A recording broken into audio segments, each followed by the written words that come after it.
Príbeh o prvom snehu. Bolo ráno 11. novembra, dni sa skracovali, vietor si ticho spieval pieseň a listy už dávno spali pod zemou. Klára sa nevedela dočkať, sedela pri okne a čakala. Dedo Matej, spýtala sa tichým šepotom, príde aj tento rok. Príde svätý Martin na svojom bielom koni? A dedo Matej pohľadil Klárku a povedal jej, musíme čakať, Klárka. Bielý kôň neponáhľa.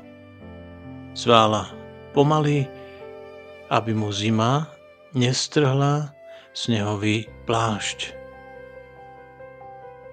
On je poslom, povedal Matej.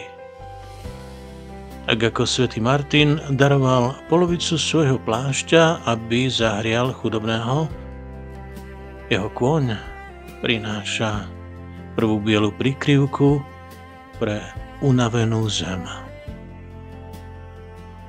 Klára si kľakla k oknu, oprela sa o parapet a dychom zahmlela studené sklo. Hľadala na nebi akúkoľvek známku bielej farby, ktorá by sa podobala na plášť. Klára si spomenula na príbeh. Martinov červený plášť, rozťatý mečom, čin, ktorý hovoril, aj v chladnom svete je miesto pre teplo a štedrosť. Zrazu sa jej zatajil dých. Na oblohe, šedej ako starý kameň, sa objavila prvá malá belavá vločka. Nevyzerala ako kôň, vyzerala ako jemné perie. Matej sa usmial, prišiel. Klára, prišiel, vidíš, ten prvý tichý cval. To sú jeho malé kopýtka, ktoré prachovú zem menia na tichú, akoby prikrytú perinou. Sú to jeho prvé biele vlasy. Za pár minút už nebola len jedna vločka, boli ich stovky a tisíce, tvorili bielu hrivu, biely chvost, silné, tiché telo. Bol to Martinov biely kôň.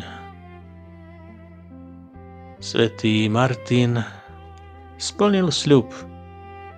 Priviezol nielen sneh, ale aj tiché, pokojné objatie pre svet.